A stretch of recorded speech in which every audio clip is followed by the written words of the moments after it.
वाली मोटरसाइकिल अगला पहिया हवा में उड़ाने और पिछले पहिए पर दौड़ाने को वन व्हीलिंग कहते हैं। मौत का यह खेल लाहौर की अहम शाहराहों पर धड़ल्ले से जारी है। जरा सी भूल उम्र भर का रोग या फिर जान ले सकती है। इसे शौक कहें या जुनून, नौजवान अपने साथ दूसरों की जान की भी परवाह किए बगैर इस खेल को धड़ल्ले से जारी रखे हुए हैं।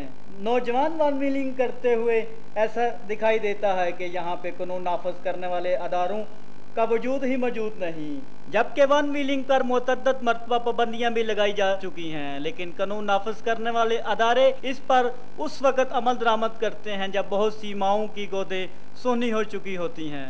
वन व्हीलिंग कई जानों को निगल गई।